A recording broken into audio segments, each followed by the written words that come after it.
وابعثه مقاما محمودا الذي وعدته والقيامة إنك لا تخلف الميعاد.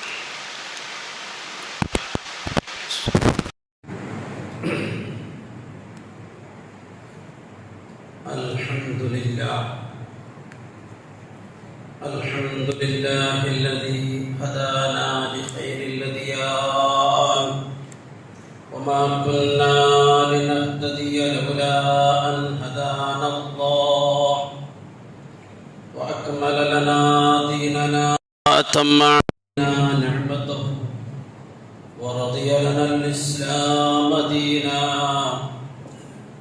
فلا نعبد ولا نستعين إلا إياه نحمده ونستعينه ونستغفره ونؤمن به ونتوكل عليه ونعوذ بالله من شرور أنفسنا ومن سيئات أعمالنا من يهده الله فلا مضل له ومن يضلل فلا هادي له وأشهد أن لا إله إلا الله وحده لا شريك له وأشهد أن نبينا محمدا عبده ورسوله أرسله بالهدى ودين الحق ليظهره على الدين كله ولو كره المشركون.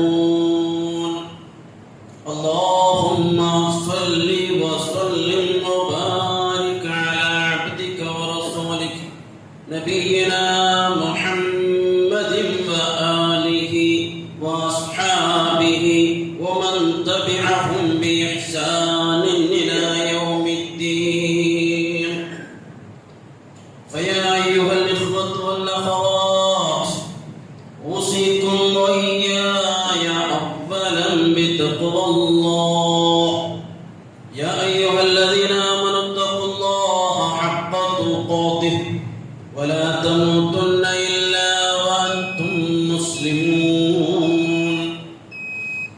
يا أيها الذين آمنوا اتقوا الله وقولوا قولا سديدا يصلح لكم أعمالكم ويغفر لكم ذنوبكم ومن يطع الله ورسوله فقد فاز فوزا عظيما. أما بعد فإن أصدق الحديث كتاب الله وخير السنن سنن محمد صلى الله عليه وسلم وشر الأمور محدثاتها وكل محدثة بدعة وكل بدعة ضلالة. إن أريد إلا الإصلاح ما استطعت وما توفيقي إلا بالله عليه توكلت وإليه أنيب.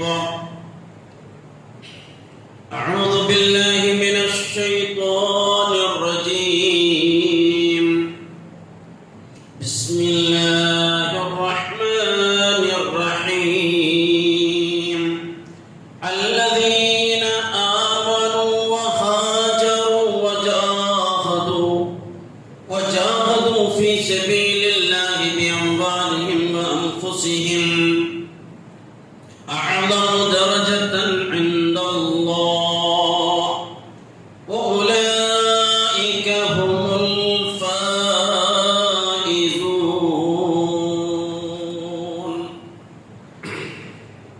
رب اشرح لي صدري ويسر لي أمري واحلل عقدة من لساني يفقهوا قولي. ഏറെ ബഹുമാനമുള്ള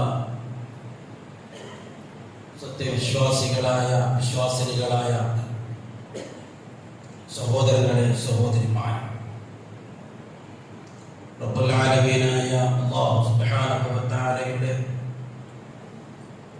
വിധിവിലക്കുകൾ, അവന്റെ ആജ്ഞാനിർദ്ദേശങ്ങൾ നല്ലപോലെ കാത്തു സൂക്ഷിച്ച് തഖ്വയുള്ളവരായി ജീവിക്കണമെന്നും അതേ അവസ്ഥയിലായി ലോകത്തോട് വിട പറയുവാൻ പരിശ്രമിക്കണമെന്നും ദുആയിരക്കണമെന്നും എന്നോടെന്ന പോലെ എല്ലാവരെയും ആദ്യമായി ഉണർത്തുകയും ഓതുകയാണ്. റബ്ബ് സുബ്ഹാനഹു വ തആല നമുക്ക് അതിന്റെ തൗഫീഖ് നൽകുമാറാകട്ടെ.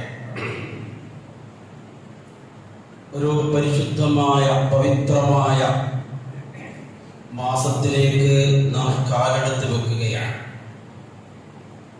അല്ലാഹുവിന്റെ മാസം ശഹറുല്ലാഹിൽ മുഹറം എന്ന് വിശേഷിപ്പിക്കപ്പെടുന്ന മുഹറം മാസത്തിലേക്ക് ഇന്ന് സൂര്യാസ്തമനത്തോടെ നാം പ്രവേശിക്കുകയാണ്. ഇത് ദുൽഹിജ്ജ അവസാനത്തെ ദിവസമാണ്. ചില ആളുകളൊക്കെ ഇന്ന് മുഹറം 1 കണക്കാക്കിയിട്ടുണ്ട്.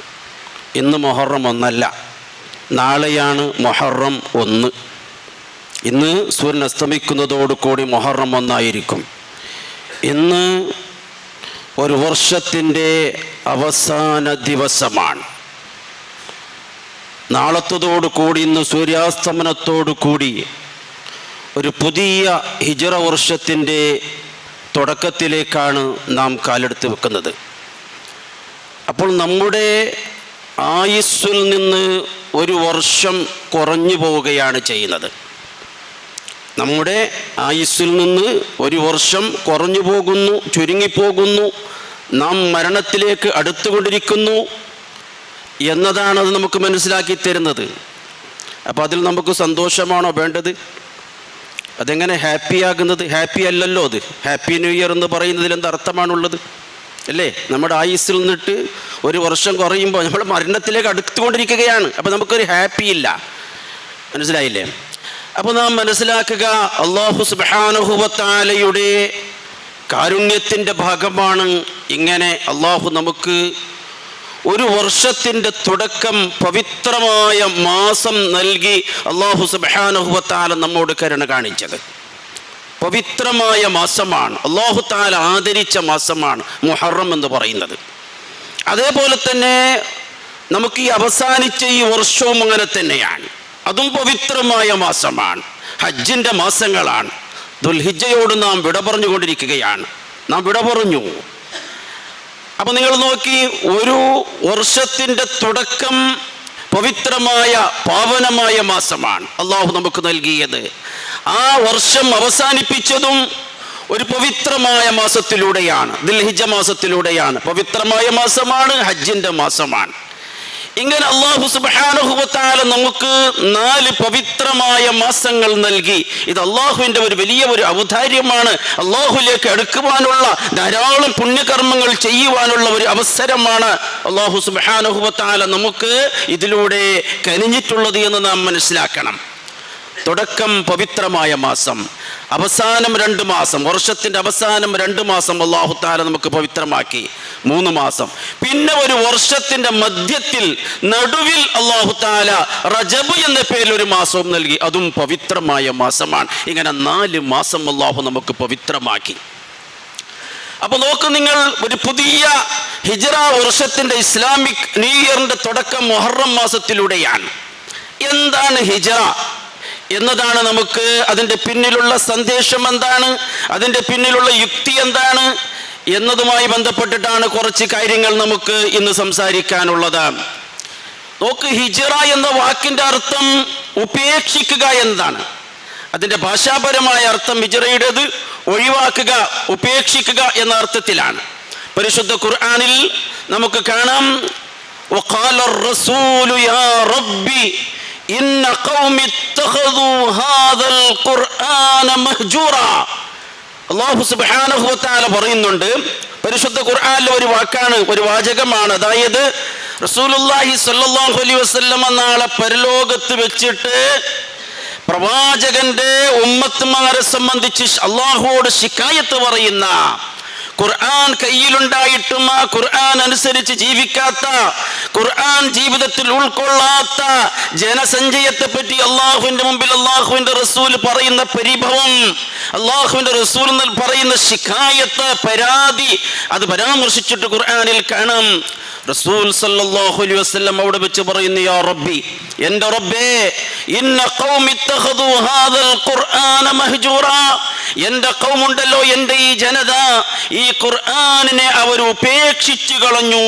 മഹ്ജൂറ ഞാൻ ഈ ആയത്ത് പറഞ്ഞ എന്തിനു വേണ്ടി എന്ന് വെച്ചാൽ, ഹിജറ എന്ന വാക്കിന്റെ അർത്ഥം ഉപേക്ഷിക്കുക, ഒഴിവാക്കുക, അവഗണിക്കുക, തിരസ്കരിക്കുക എന്നൊക്കെയുള്ള അർത്ഥമാണ് അതിനുള്ളതെന്ന് മനസ്സിലാക്കി തരാനാണ്. ഭാഷാപരമായ അർത്ഥമാണ്.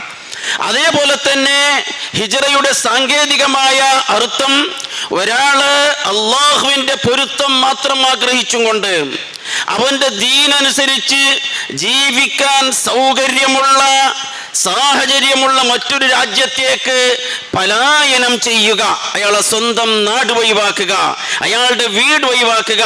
അങ്ങനെ നാടും വീടും കുടുംബവും സ്വദേശവും എല്ലാം തന്നെ ഉപേക്ഷിച്ചും കൊണ്ട് അതിനെല്ലാം സൗകര്യമുള്ള, അല്ലാഹുവിന്റെ ദീനനുസരിച്ച് ജീവിക്കാൻ സൗകര്യമുള്ള മറ്റൊരു നാട്ടിലേക്ക് പലായനം ചെയ്യുക, വലസ പോവുക എന്നതാണ് ഹിജറയുടെ സാങ്കേതികമായ അർത്ഥം. അതാണ് നബി സല്ലല്ലാഹു അലൈഹി വസല്ലമയും അവിടുത്തെ ശിഷ്യഗണങ്ങളായ സ്വഹാബത്തും അവരുടെ ജന്മദേശമായ മക്കയിൽ നിന്നും മദീനയിലേക്ക് നടത്തിയ ആ ഹിജറ, ആ പലായനത്തെയാണ് നാം ഇവിടെ ഹിജറ കൊണ്ട് ഉദ്ദേശിക്കുന്നത്. അപ്പൊ എന്താണ് ഇതിന്റെ പിന്നിലുള്ള യുക്തി? എന്താണ് ഇതിന്റെ പിന്നിലുള്ള ഉദ്ദേശം? എന്താണ് സന്ദേശം? എന്താണ്? അതായത് ഒരാൾക്ക് ഇസ്ലാം മതം സ്വീകരിച്ചതിന് ശേഷം അയാളുടെ ദീനനുസരിച്ച് ജീവിക്കാൻ, അയാളുടെ ദീന് സംരക്ഷിച്ചും കൊണ്ട് അള്ളാഹുവിന് മാത്രം ഇബാദത്ത് ചെയ്ത് ജീവിക്കാൻ ഒരിടത്തയാൾക്ക് പ്രയാസമായി തോന്നുമ്പോ, അതിനുള്ള സ്വാതന്ത്ര്യം, ഫ്രീഡം അയാൾക്ക് ലഭിക്കാതിരിക്കുന്ന സാഹചര്യത്തിൽ പോലും അയാൾക്ക് ശിർക്ക് ചെയ്യാൻ ഇസ്ലാം അനുവദിക്കുന്നില്ല. അയാൾക്ക് ഇവിടെ സ്വാതന്ത്ര്യമില്ല, അള്ളാഹുവിന്റെ ദീനനുസരിച്ച് ജീവിക്കാൻ വളരെ പ്രയാസമാണ്. എങ്കിൽ പോലും അയാൾക്ക് ശിർക്ക് ചെയ്യാൻ ഇസ്ലാം അനുവദിക്കുന്നില്ല. അവിടെ ഇസ്ലാം മുമ്പോട്ട് വെക്കുന്ന രണ്ട് ഓപ്ഷൻ ഉണ്ട്. ഒന്നുകിൽ അയാള് എന്ത് ചെയ്യണം? ആ നാട് വിട്ടിട്ട് അതിന് സൗകര്യമാകുന്ന മറ്റൊരു നാട്ടിലേക്ക് പോകണം, അതിന് സൗകര്യമാകുന്ന മറ്റൊരു പ്രദേശത്തേക്ക് പോകണം. മനസ്സിലായില്ലേ? ഇതിനാണ് സാങ്കേതികമായ ഭാഷയിൽ ഹിജറ എന്ന് പറയുന്നത്. ഇതാണ് ഒരു ഓപ്ഷൻ. അല്ല എങ്കിൽ അയാളുടെ ദീനനുസരിച്ച് അയാൾ ജീവിച്ച് അതിൻ്റെ പേരിൽ അയാൾക്ക് ഷഹാദത്ത്, രക്തസാക്ഷിത്വം വരിക്കാൻ സാധിക്കുന്നുവെങ്കിൽ അങ്ങനെ രക്തസാക്ഷിത്വം വരിക്കുക എന്നതാണ്. ഒന്നുകിൽ ഹിജറ പോവുക, അല്ലെങ്കിൽ രക്തസാക്ഷിത്വം സ്വീകരിക്കുക. ഈ രണ്ട് ഓപ്ഷനാണ് ഇസ്ലാം തുറന്നു വെക്കുന്ന മാർഗം. അപ്പോൾ അള്ളാഹുവിന്റെ പ്രവാചകൻ മുഹമ്മദ് റസൂലുള്ളാഹി സ്വല്ലല്ലാഹു അലൈഹി വസല്ലമ മക്കയിൽ നിന്നും മദീനയിലേക്ക് നടത്തിയ ഹിജറ എന്തിനു വേണ്ടിയായിരുന്നു എന്ന് ഇവിടെ വ്യക്തമാകുന്നു. അതായത് ദീനും ആദർശവും സംരക്ഷിക്കാനായിരുന്നു. സത്യവിശ്വാസിയായ ഒരു മനുഷ്യനെ സംബന്ധിച്ചിടത്തോളം അവന് ഏറ്റവും വിലപ്പെട്ടത്, അവന് ഏറ്റവും പ്രധാനമായത് അവൻ്റെ ദീനാണ്, അവൻ്റെ ആദർശമാണ്. ഇതാണ് ഹിജറയിലൂടെ നമുക്ക് ലഭിക്കുന്നതായിരിക്കുന്ന സന്ദേശം. രക്തബന്ധത്തെക്കാളും കുടുംബ ബന്ധത്തെക്കാളും ആദർശത്തിന് പ്രാധാന്യം കൽപ്പിച്ചുകൊണ്ടാണ് മഹാനായ ഖലീലുല്ലാഹി ഇബ്രാഹിം നബി അലൈഹിസ്സലാം ഇവിടെ ജീവിച്ചത് എന്ന് നാം പല പ്രാവശ്യം മനസ്സിലാക്കിയ കാര്യമാണ്. ഈ ഹിജറ എന്ന് പറയുന്നത് നബി സല്ലല്ലാഹു അലൈഹി വസല്ലമയുടെ ജീവിതത്തിൽ മാത്രം ഉണ്ടായതല്ല. നബിയുടെ ജീവിതത്തിൽ മാത്രമല്ല, മുമ്പുള്ള പ്രവാചകന്മാർക്കും ഹിജറ പോകേണ്ടി വന്നിട്ടുണ്ട്. മഹാനായ ഖലീലുല്ലാഹി ഇബ്രാഹിം നബി അലൈഹിസ്സലാം, നമുക്കറിയാമല്ലോ, അദ്ദേഹം ജനിച്ചു വളർന്ന പശ്ചാത്തലം ഇറാഖ് എന്ന നാട്ടിലാണ് അദ്ദേഹം ജനിച്ചു വളർന്നത്. അദ്ദേഹം ജനിച്ച ആ ചുറ്റുപാട് സാഹചര്യം വിഗ്രഹാരാധനയുടെ സാഹചര്യമായിരുന്നു. അദ്ദേഹത്തിൻ്റെ വീട്ടുകാർ, അദ്ദേഹത്തിൻ്റെ കുടുംബക്കാർ, അദ്ദേഹത്തിൻ്റെ നാട്ടുകാർ എന്ന് മാത്രമല്ല അവിടുത്തെ ഭരണകൂടം പോലും വിഗ്രഹാരാധനയുടെ പശ്ചാത്തലത്തിലാണ്. ഇബ്രാഹിം നബി അലൈഹി ഇസ്ലാമിന് അത് ഉൾക്കൊള്ളാൻ സാധിച്ചില്ല. അങ്ങനെ അദ്ദേഹം അവിടെ നിന്ന് നാടുവിടുകയാണ്. പരിശുദ്ധ ഖുർആനിൽ നമുക്ക് കാണാം, അദ്ദേഹം ജീവിക്കുന്ന ആ സന്ദർഭത്തിൽ അള്ളാഹുവിനെ മാത്രം ഇബാദത്ത് ചെയ്യുന്ന ഒരു മനുഷ്യനും അന്നുണ്ടായിരുന്നില്ല, ഇബ്രാഹിം നബി ഒഴികെ. അങ്ങനെ ഇബ്രാഹിം നബി അവിടെ നിന്ന് രാജ്യം വിടുകയാണ്. അദ്ദേഹം ആ ഇറാഖ് വിടുകയാണ്. പരിശുദ്ധ ഖുർആനിൽ ഒന്നിലധികം സ്ഥലത്തിൽ നമുക്ക് കാണാൻ സാധിക്കും. സൂറത്ത് അൻകബൂത്തിലും സൂറത്തു സഫാത്തിലും നമുക്ക് കാണാം, ഇബ്രാഹിം നബി അലൈഹിസ്സലാം ആ ഇറാഖ് വിടുമ്പോൾ അദ്ദേഹത്തിൻ്റെ കൂടെ ഒരാളുണ്ടായിരുന്നു. അത് ലൂത്ത് നബി അലൈഹിസ്സലാമാണ്. അദ്ദേഹം പ്രവാചകനായിരുന്നില്ല അന്ന്. ലൂത്ത് നബി അലൈഹി ഇസ്ലാം ആരാണ്? ഇബ്രാഹിം നബി അലൈഹി ഇസ്ലാമിൻ്റെ അടുത്ത കുടുംബക്കാരനാണ്, സഹോദരപുത്രനാണ്. ഇബ്രാഹിം നബി അലൈഹി ഇസ്ലാമിൻ്റെ സഹോദരപുത്രനാണ് ലൂത്ത് നബി അലൈഹി ഇസ്ലാം. അങ്ങനെ ആ ലൂത്ത് നബി അലൈഹി ഇസ്ലാം ഇബ്രാഹിം നബി അലൈഹി ഇസ്ലാമിൽ വിശ്വസിച്ചും കൊണ്ട് ഇബ്രാഹിം നബിൻ്റെ കൂടെ നാടുവിടുന്നത് നമുക്ക് കാണാം. ഫആമന ലഹു ലൂത്ത് فآمن له لوط وقال إني مهاجر إلى ربي إنه هو العزيز الحكيم. പരിശുദ്ധ ഖുർആനിൽ സൂറത്ത് അൻകബൂത്തിൽ ഇത് നമുക്ക് കാണാൻ സാധിക്കും. അല്ലാഹു സുബ്ഹാനഹു വ തആല പറയുന്നുണ്ട്, ഫആമന ലഹു ലൂത്ത്, ഇബ്രാഹിം നബി അലൈഹി ഇസ്ലാമിൽ ലൂത്ത് വിശ്വസിക്കുന്നു. അങ്ങനെ വിശ്വസിച്ചിട്ട് അവർ രണ്ടുപേരും യാത്രയാകുന്നു. എവിടത്തേക്ക്? ഫലസ്തീനിലേക്ക്. ആ സന്ദർഭത്തിൽ അദ്ദേഹം പറയുന്ന വാക്കാണ് ഇന്നി മുഹാജിറുൻ, ഞാൻ ഹിജ്റ പോകുന്നു, ഇലാ റബ്ബി, എൻ്റെ റബ്ബിലേക്ക്, എൻ്റെ വീടും എൻ്റെ നാടും എല്ലാം വിട്ടും കൊണ്ട് ഞാൻ എൻ്റെ റബ്ബിലേക്ക് പോകുന്നു. എനിക്ക് എൻ്റെ റബ്ബ് മാത്രം. ഇതാണ് ഹിജ്റ എന്ന് പറയുന്നത്. ഇന്നഹു ഹുവൽ അസീസുൽ ഹകീം. സൂറത്തു സ്വാഫാത്തിൽ ഇങ്ങനെ കാണാം, വഖാല ഇന്നി സാഹിബുൻ ഇലാ റബ്ബി സയഹ്ദീൻ. ഇന്നി സാഹിബുൻ ഇലാ റബ്ബി, ഞാൻ എൻ്റെ റബ്ബിലേക്ക് പോകുന്നു. അതെ, എനിക്ക് എൻ്റെ എൻ്റെ മന, എൻ്റെ വീട്, അതേപോലെ എൻ്റെ നാട്, ഇതെല്ലാം വിട്ടിട്ട് എൻ്റെ റബ്ബിലേക്കാണ് ഞാൻ പോകുന്നത്. എനിക്ക് എൻ്റെ റബ്ബ് മാത്രം മതി എന്ന് പറയുന്നതും നമുക്ക് സൂറത്തു സാഫാത്തിൽ കാണാൻ സാധിക്കും. ഇബ്രാഹിം നബി അലൈഹി ഇസ്ലാമിൻ്റെ ആ ഹിജ്റ, അത് തന്നെയാണ് ഹിജ്റയുടെ പശ്ചാത്തലവും, അത് തന്നെയാണ് ഹിജ്റക്ക് പിന്നിലുള്ളതായിരിക്കുന്ന യുക്തിയും. ഇതാണ് ഇബ്രാഹിം നബി അലൈഹി ഇസ്ലാമിൻ്റെ ഈ മാതൃകയെ സംബന്ധിച്ച് അല്ലാഹു തആല ഖുർആനിൽ എല്ലാ മനുഷ്യരോടുമായി, എല്ലാ വിശ്വാസികളോടുമായി പറയുന്ന ഒരു വാക്കുണ്ട്. പരിശുദ്ധ ഖുർആൻ നമുക്ക് കാണാൻ സാധിക്കും, ഖദ് കാനത് ലക്കും ഉസ്വത്തുൻ ഹസന, ഖദ് കാനത് ലക്കും ഉസ്വത്തുൻ ഹസന ഫീ ഇബ്രാഹീമ വല്ലദീന മഅഹു ഇദ് ഖാലൂ ലിഖൗമിഹിം ഇന്നാ ബുറാഉ മിൻകും വമിമ്മാ തഅബുദൂൻ. എന്താണ് അദ്ദേഹം അല്ലാഹു തആല പറയുന്നത്? നോക്ക്, ഖദ് കാനത് ലക്കും ഉസ്വത്തുൻ ഹസന, തീർച്ചയായും നിങ്ങൾക്ക് വളരെ ഉത്തമമായ മാതൃകയുണ്ട്. ആരിൽ? ഫി ഇബ്രാഹിമ, ഇബ്രാഹിം നബി അലൈഹി ഇസ്ലാമിൽ. ഇബ്രാഹിം നബി അലൈഹി ഇസ്ലാമിൽ നിങ്ങൾക്ക് ഉത്തമമായ മാതൃകയുണ്ട്, ആദർശമുണ്ട്. അതേപോലെ തന്നെ വല്ലദീന മഅഹു, അദ്ദേഹത്തിന്റെ കൂടെ ഉണ്ടായിരുന്ന വിശ്വസിച്ച എല്ലാ വിശ്വാസികളിലും നിങ്ങൾക്ക് മാതൃകയുണ്ട്. എന്താണ് അദ്ദേഹത്തിന്റെ നിലപാട്? ഇബ്രാഹിം നബിയുടെ നിലപാട് എന്തായിരുന്നു? ഇബ്രാഹിം നബി അലൈഹി ഇസ്ലാമിന്റെ ധോരണ എന്തായിരുന്നു? അല്ലാഹ് പറഞ്ഞല്ലോ, അതാണ് നിങ്ങൾ അനുകരിക്കേണ്ടത് എന്ന്. ഇബ്രാഹിം നബിയുടെ ധോരണ നിങ്ങൾക്ക് അനുകരണാർഹമാണെന്നുള്ള പറഞ്ഞില്ലേ? എന്തായിരുന്നു ഇബ്രാഹിം നബി അലൈഹി ഇസ്ലാമിന്റെ നിലപാട്?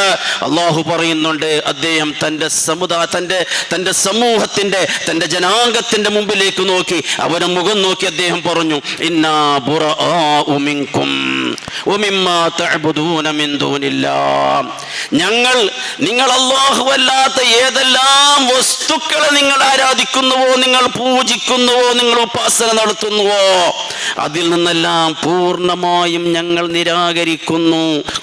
ഞങ്ങൾ അസന്തുഷ്ടരാണ്, ഞങ്ങളത് സമ്മതിക്കുകയില്ല, ഞങ്ങളത് അംഗീകരിക്കുകയില്ല എന്നതായിരുന്നു ഇബ്രാഹിം നബി അലൈഹി ഇസ്ലാമിൻ്റെ നിലപാട്.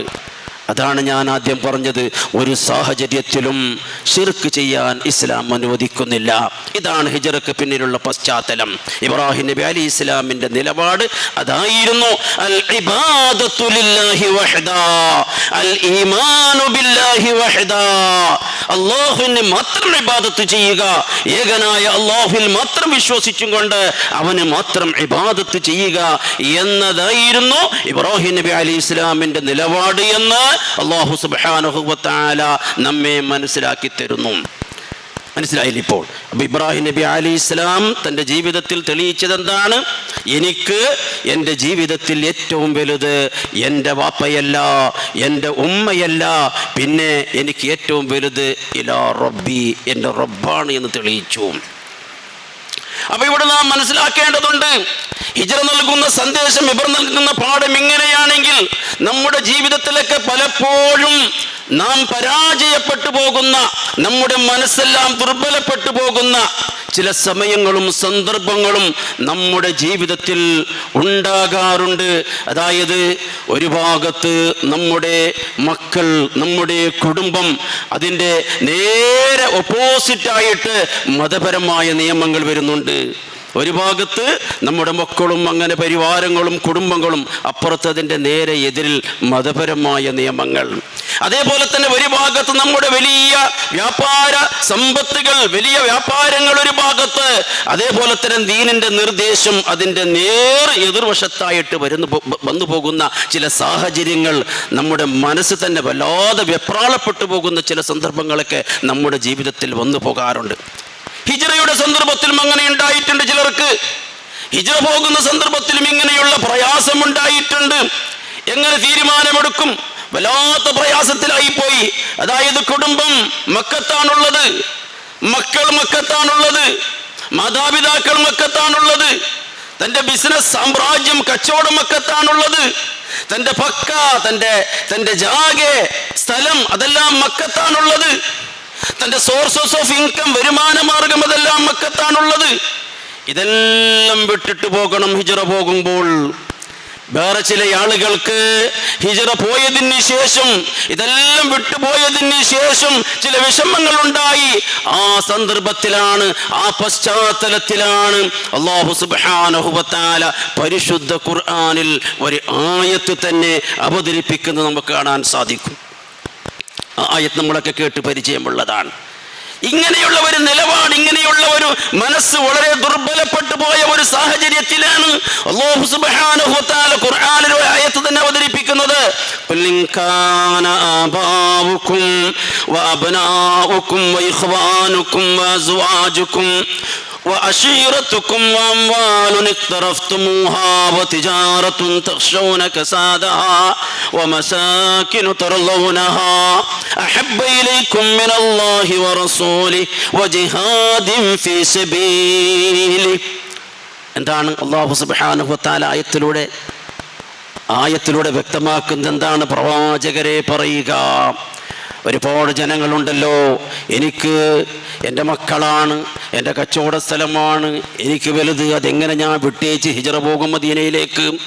അതേപോലെ തന്നെ എൻ്റെ ഭാര്യാമക്കൾ, എൻ്റെ ഭാര്യാഭർത്താക്കന്മാർ, എൻ്റെ സ്വന്തം ഭാര്യമാരെ വിട്ടിട്ട് ഞാൻ എങ്ങനെ മദീനയിലേക്ക് പോകും? എൻ്റെ ഭർത്താക്കന്മാരെ വിട്ട് ഞാൻ എങ്ങനെ മദീനയിലേക്ക് പോകും എന്നിങ്ങനെ ചിന്തിക്കുന്നവർ മക്കത്തുണ്ട്. നബി അവരോട് ചോദിക്കൂ, അതേ നിങ്ങളുടെ പിതാക്കന്മാർ, നിങ്ങളുടെ മക്കൾ, നിങ്ങളുടെ പതിപത്നിമാർ, നിങ്ങളുടെ കുടുംബക്കാർ,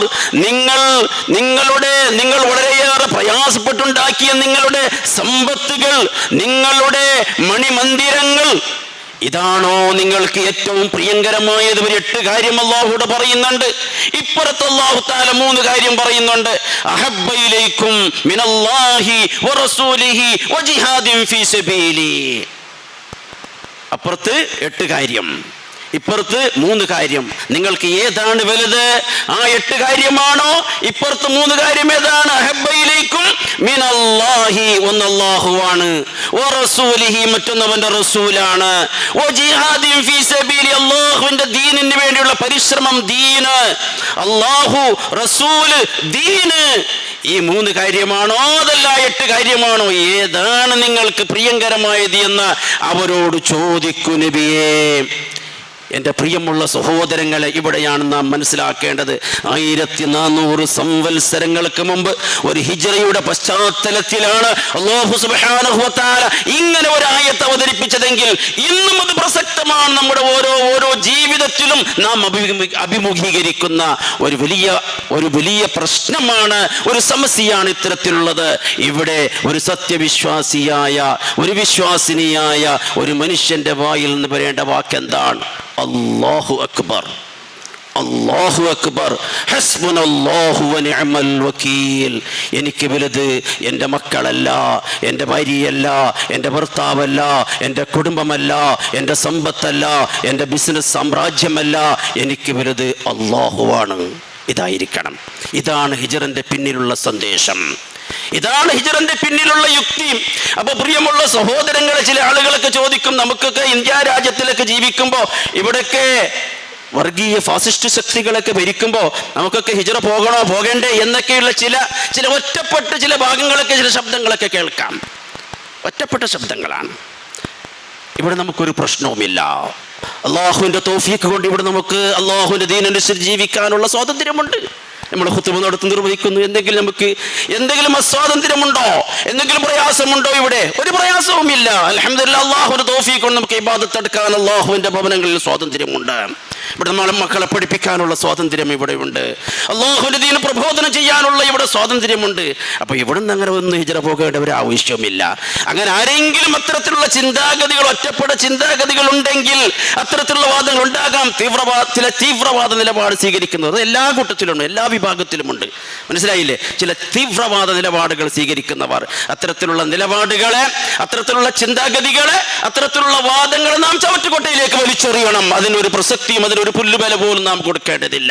അല്ലാഹു സുബ്ഹാനഹു വ തആല ഈ ഹിജ്റയുടെ ആ സന്ദേശം ശരിയായ നിലക്ക് ഉൾക്കൊള്ളാൻ അല്ലാഹു നമുക്ക് തൗഫീഖ് നൽകുമാറാകട്ടെ. അഖൂലു ഖൗലി ഹാദാ അസ്തഗ്ഫിറുല്ലാഹൽ അലീം ലീ വലക്കും വഅസ്തഗ്ഫിഹി അന്നി വഅൻകും വഅൻ ജമീഇൽ മുസ്ലിമീന വൽ മുഅ്മിനീന അജ്മഈൻ ഫസ്തഗ്ഫിറൂഹു ഇന്നഹു ഹുവൽ ഗഫൂറുർ റഹീം.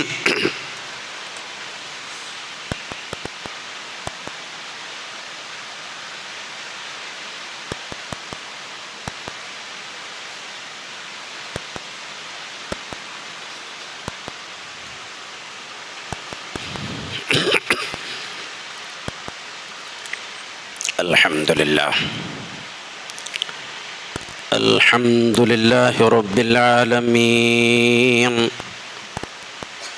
വസ്സലാത്തു വസ്സലാമു അലാ സയ്യിദിൽ അംബിയാഇ വൽ മുർസലീൻ നബിയിനാ വ ഇമാമിനാ വ ഖുദ്വത്തിനാ മുഹമ്മദ് ഇബ്നു അബ്ദില്ലാഹ് അൽ മബ്ഊസ് റഹ്മത്തൽ ലിൽ ആലമീൻ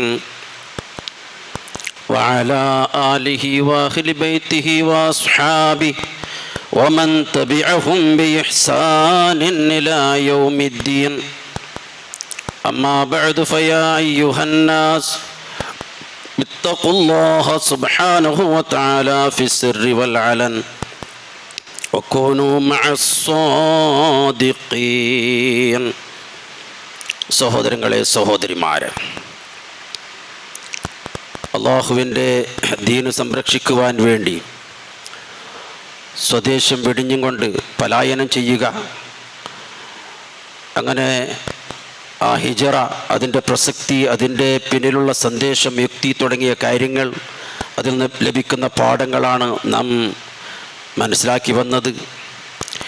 ഇനി ഈ ഹിജ്റ പുതിയ വർഷത്തേക്കുള്ള കലണ്ടറുമായി ബന്ധപ്പെട്ട കുറച്ച് കാര്യങ്ങളാണ്.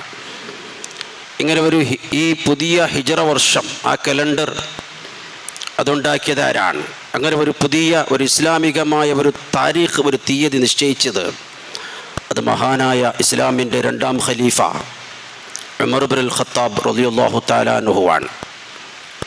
ഇങ്ങനെ ഒരു തീയതി നിശ്ചയിച്ചത്. അതിന് അദ്ദേഹം മാനദണ്ഡമാക്കിയത് എന്താണ്? ഇങ്ങനെ ഒരു പുതിയ ഇസ്ലാമിക് ന്യൂ ഇയറിനുള്ള അല്ലെങ്കിൽ ഒരു ഇസ്ലാമിക് കലണ്ടർ ഉണ്ടാക്കാൻ വേണ്ടി അദ്ദേഹം സ്വീകരിച്ച മാനദണ്ഡം എന്തായിരുന്നു? അത് റസൂലുള്ളാഹി സ്വല്ലല്ലാഹു അലൈഹി വസല്ലമയുടെ മക്കയിൽ നിന്ന് മദീനയിലേക്കുള്ള പലായനമാണ്. വളരെയേറെ ചരിത്ര പ്രാധാന്യമുള്ള സംഭവമായിട്ട്, പ്രവാചകന്റെ ജീവിതത്തിലെ ഏറ്റവും പ്രതാപമുള്ള ഒരു സംഭവമായിട്ടാണ് അതിനെ അന്ന് ഉമർ റളിയല്ലാഹു അൻഹു പോലത്തെ സഹാബത്ത് കണ്ടത്. അങ്ങനെയാണ് ഈ പുതിയ വർഷത്തിന് അവർ ഹിജ്റയെ തിരഞ്ഞെടുത്തത്. സഹീഹുൽ ബുഖാരിയിൽ ഇതുമായി ഒരു ഹെഡിങ് തന്നെ, ഒരു ബാബ് തന്നെ, ഒരു ഹെഡിങ് തന്നെ കാണാൻ സാധിക്കും. അതിൽ ഇമാം ബുഖാരി അവിടെ ഇങ്ങനെ ഒരു പുതിയ വർഷത്തിന് ഈ തീയതി, ഈ താരീഖ് നിശ്ചയിക്കുന്നതുമായി ഇത് എപ്പോഴാണ് ഉണ്ടായത്, അതിനെന്തിനെയാണ് അടിസ്ഥാനമാക്കിയത്, മാനദണ്ഡമാക്കിയത് എന്നതിനെ പറ്റി ചർച്ച ചെയ്യുമ്പോൾ അവിടെ ഒരു ഹദീസ് അദ്ദേഹം കൊടുക്കുന്നുണ്ട്. അതിൽ അദ്ദേഹം പറയുന്നത്, പ്രവാചകന്റെ ജനനത്തെയോ നിയോഗത്തെയോ വിയോഗത്തെയോ അല്ല അവിടെ അവർ പരിഗണിച്ചത് സഹാബത്ത്. പിന്നെ നബി സല്ലല്ലാഹു അലൈഹി വസല്ലമയുടെ മക്കയിൽ നിന്ന് മദീനയിലേക്കുള്ള പലായനത്തെയാണ്. നിയോഗമെന്ന് പറഞ്ഞാൽ റസൂലുള്ളാഹി സ്വല്ലല്ലാഹു അലൈഹി വസല്ലം തങ്ങൾക്ക് നബുവത്ത് കിട്ടിയത്. അതായത് ഇങ്ങനെ അവർ പുതിയ വർഷത്തേക്ക് അവർ തിരഞ്ഞെടുത്തത്, അതിന് മാനദണ്ഡമാക്കിയത് ഹിജ്റയാണ് എന്നാണ്. അതിനവർ തിരഞ്ഞെടുത്ത മാസം മുഹറം മാസമാണ് എന്ന് അവിടെ ഇമാം ബുഖാരി ഉദ്ധരിക്കുന്നത് കാണാൻ സാധിക്കും. അതിൻ്റെ ചുവടെ അതിനെ വിശദീകരിക്കുന്നു നമുക്ക് കാണാം. മഹാനായ ഹാഫിദ് ഇബ്നുൽ ഹജർ അസ്ഖലാനി റഹിമഹുല്ലാ അദ്ദേഹത്തിൻ്റെ ഫത്ഹുൽ ബാരിയിൽ അദ്ദേഹം അതിനെപ്പറ്റി കുറച്ച് വിശദീകരണം അവിടെ നൽകുന്നത് നമുക്ക് കാണാൻ സാധിക്കും. മനസ്സിലായില്ലേ? അപ്പൊ അവിടെ അദ്ദേഹം പറയുന്നത് ഇങ്ങനെ ഈ കലണ്ടറിനെ അവർ മാനദണ്ഡമാക്കിയത് അവിടെ ചർച്ച ചെയ്യുമ്പോൾ 4 സംഗതികളാണ് അവിടെ പുറത്തു വന്നത്. ഇത് നാം മനസ്സിലാക്കണം. അവർ ചർച്ച ചെയ്യുമ്പോൾ ഇങ്ങനെ ഒരു പുതിയ വർഷത്തേക്ക് ഹിജ്റ കലണ്ടറാക്കാൻ വേണ്ടി നാം എന്തിനെയാകണം അടിസ്ഥാനമാക്കേണ്ടത് എന്നതിൽ 4 സംഗതികളാണ് അവിടെ ചർച്ചയിൽ വന്നത്. അവിടെ അവർ എന്താക്കിയത്, അവർ ചർച്ച ചെയ്ത 4 സംഗതികളാണ്. അതിൽ ഒന്ന് റസൂലുള്ളാഹി സ്വല്ലല്ലാഹു അലൈഹി വസല്ലമയുടെ ജനനമായിരുന്നു. റസൂലുള്ളാഹി സ്വല്ലല്ലാഹു അലൈഹി വസല്ലം തങ്ങളുടെ ജനനമായിരുന്നു ഒന്ന് അവരിവിടെ ചർച്ച ചെയ്തത്. രണ്ടാമത്തത് റസൂലുള്ളാഹി സ്വല്ലല്ലാഹു അലൈഹി വസല്ലമയുടെ നിയോഗമാണ്. റസൂലുള്ളാഹിക്ക് നബുവത്ത് കിട്ടിയ, പ്രവാചകത്വം കിട്ടിയതുമായി ബന്ധപ്പെട്ടിട്ടാണ്. അതിനെ നമുക്ക് എന്താക്കാം, അതിനടിസ്ഥാനമാക്കി നമുക്ക് ഇങ്ങനെ ഒരു പുതിയ കലണ്ടർ തുടങ്ങാം. അല്ലെങ്കിൽ റസൂലുള്ളാഹിന്റെ ജന്മദിനത്തെ അടിസ്ഥാനമാക്കി നമുക്കൊരു കലണ്ടർ തുടങ്ങാം. മൂന്നാമത്തെ ഒരു അഭിപ്രായമാണ് റസൂലുള്ളാഹി സ്വല്ലല്ലാഹു അലൈഹി വസല്ലമ മക്കയിൽ നടത്തിയ പലായനത്തെ അടിസ്ഥാനമാക്കി നമുക്ക് കലണ്ടർ ഉണ്ടാക്കാം. നാലാമത്തെ അഭിപ്രായമായിരുന്നു റസൂലുള്ളാഹി സ്വല്ലല്ലാഹു അലൈഹി വസല്ലമയുടെ വഫാത്ത്, വിയോഗവുമായി ബന്ധപ്പെട്ടിട്ട് നമുക്കിങ്ങനെ അതിനടിസ്ഥാനമാക്കി കലണ്ടർ ഉണ്ടാക്കാം. ഇതിൽ ആദ്യത്തെ 2 അഭിപ്രായങ്ങളും അവർ തള്ളിക്കളഞ്ഞു. മനസ്സിലാക്കണം നിങ്ങൾ. ആദ്യത്തെ 2 അഭിപ്രായങ്ങളും റസൂലുള്ളാഹിന്റെ ജന്മദിനത്തെ, ആരാണ്? സഹാബത്താണ്. നിങ്ങൾ മനസ്സിലാക്കണം. റസൂലുള്ളാഹിന്റെ ജന്മദിനത്തെ അടിസ്ഥാനമാക്കി കലണ്ടർ ഉണ്ടാക്കാം, അല്ലെങ്കിൽ റസൂലുള്ളാഹി സ്വല്ലല്ലാഹു അലൈഹി വസല്ലമയുടെ നിയോഗത്തെ അടിസ്ഥാനമാക്കി കലണ്ടർ ആക്കാം. വേണ്ട, അത് രണ്ടും എന്നവർ പറഞ്ഞു. എന്തേ?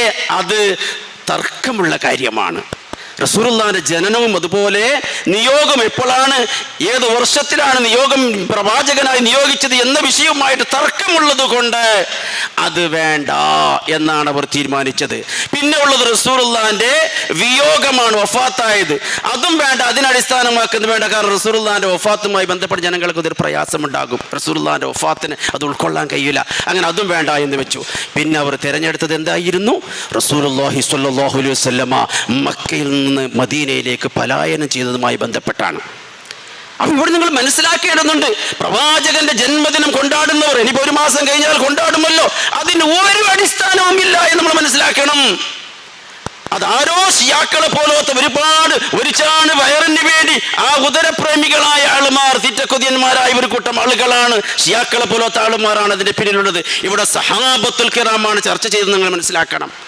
അതിൽ ഉമർ റളിയല്ലാഹു അൻഹു ഉണ്ട്, ഉസ്മാൻ റളിയല്ലാഹു അൻഹു ഉണ്ട്. അങ്ങനെ റസൂലുള്ളാഹിന്റെ ജന്മദിനം നമുക്ക് പുതിയ കലണ്ടറാക്കാൻ വേണ്ടി നിശ്ചയിക്കാമെന്ന് പറയുമ്പോൾ അതിനെ ഉമർ റളിയല്ലാഹു അൻഹു തള്ളിക്കളഞ്ഞു, ഉസ്മാൻ റളിയല്ലാഹു അൻഹു തള്ളിക്കളഞ്ഞു. അത് വേണ്ട, അത് തർക്കമുള്ള വിഷയമാണ് ഏത് വർഷം എന്ന് പറഞ്ഞുകൊണ്ട് അതിനെ തള്ളിക്കളഞ്ഞുകൊണ്ട് അവർ തിരഞ്ഞെടുത്തത് അള്ളാഹു പവിത്രമാക്കിയ മുഹറം മാസമാണ്. നിങ്ങൾ മനസ്സിലാക്കണം. നിങ്ങൾ ഇത് ചർച്ചയ്ക്ക് ചെയ്യുന്നത് എപ്പോഴാണ്? അത് നിങ്ങൾ മനസ്സിലാക്കണം. റബീഉൽ അവ്വൽ മാസത്തിലായിരുന്നു അവർ ചർച്ച ചെയ്തത്. എന്നിട്ടും അവർ റബീഉൽ അവ്വൽ മാസത്തെ അവർ 1-ാമത്തെ മാസമാക്കാതെ ഷഹ്റുല്ലാഹിൽ മുഹറം, അല്ലാഹു പവിത്രമാക്കിയ മുഹറം മാസത്തെയാണ് അവർ അതിനായി തിരഞ്ഞെടുത്തത്, ഈ കലണ്ടറിന് വേണ്ടി നാം മനസ്സിലാക്കണം. പ്രിയമുള്ള സഹോദരങ്ങളെ, ഇതാണ് ഈ വിഷയത്തിലുള്ള യാഥാർത്ഥ്യമെന്ന് നാം തിരിച്ചറിയണം. അല്ലാഹു സുബ്ഹാനഹു വ തആല ഈ പാവനമായ പരിശുദ്ധമായ ഹിജ്റയിലൂടെ അല്ലാഹു ധാരാളം പാഠം ഉൾക്കൊള്ളാൻ നമുക്ക് തൗഫീഖ് നൽകുമാറാകട്ടെ. മുഹറം മാസം എന്ന് പറയുന്നത് ഒരുപാട് പുണ്യകർമ്മങ്ങൾ നാം അധികരിപ്പിക്കേണ്ടതാണ്. പ്രത്യേകിച്ചും നോമ്പ്.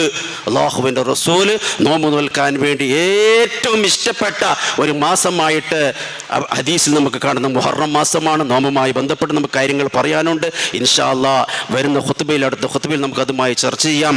അല്ലാഹു സുബ്ഹാനഹു വ തആല ധാരാളം പുണ്യകർമ്മങ്ങൾ ഈ മുഹറം മാസത്തിൽ പ്രത്യേകിച്ചും ചെയ്യുവാൻ നമുക്ക് തൗഫീഖ് നൽകുമാറാകട്ടെ. അതേപോലെ തന്നെ ഇന്ന് നമ്മുടെ മദ്രസയുടെ കലക്ഷനാണ്. മദ്രസയുടെ പണി അതിൻ്റെ അവസാനത്തിലേക്ക് എത്തിക്കൊണ്ടിരിക്കുകയാണ്. എത്രയും വേഗത്തിൽ അതിൻ്റെ പണി പൂർത്തിയാകുവാൻ വേണ്ടി ഉദാരമതികളായ നിങ്ങളുടെ എല്ലാവരുടെയും സംഭാവനകൾ, സഹായങ്ങൾ, അതേപോലെ സ്പോൺസർ ചെയ്യാൻ ഉദ്ദേശിക്കുന്നവർ, അങ്ങനെ എല്ലാവരുടെയും സഹായ സഹകരണങ്ങൾ ആവശ്യമാണ്. ഒന്നുകൂടി നിങ്ങൾ സഹകരിച്ച് സഹായിച്ച് ആ മദ്രസയുടെ പണി എത്രയും പെട്ടെന്ന് നമുക്ക് പൂർത്തീകരിക്കണം. അള്ളാഹുവോട് പ്രാർത്ഥിക്കുക, എത്രയും പെട്ടെന്ന് അള്ളാഹു തആല പൂർത്തീകരിച്ച് തരുമാറാകട്ടെ. അതേപോലെ തന്നെ 2 ദിവസം മുമ്പ് നമ്മുടെ ഈ പള്ളിക്കും മദ്രസക്കുമെല്ലാം സംഭാവന ചെയ്തിരുന്ന ഒരു നല്ല ഒരു മനുഷ്യൻ, നൂത്തൻ ഹാജി എന്ന പേരിൽ, നൂത്തൻ മുഹമ്മദ് ഹാജി എന്ന പേരിൽ അറിയപ്പെടുന്ന കിന്യക്കാരനാണ്. അദ്ദേഹം താമസം ഇവിടെ മംഗലാപുരത്ത് തന്നെയാണ്, പാണ്ഡേശ്വരത്ത് തന്നെയാണ്. 2 ദിവസം മുമ്പ് അദ്ദേഹം ഈ ലോകത്തോട് വിട പറഞ്ഞു.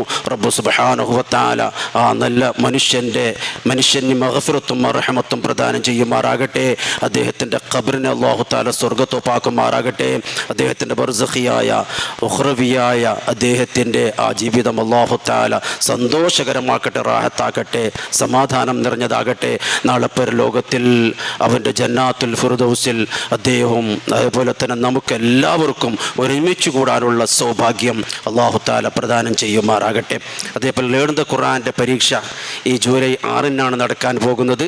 എല്ലാവരും അതിലെന്താക്കണം, ആ ലേണുന്ന ഖുർആൻ പരീക്ഷയിലിരിക്കണം. അതേപോലെ തന്നെ ധാരാളമായി അതിന് വേണ്ട പാഠങ്ങളൊക്കെ പഠിക്കണം.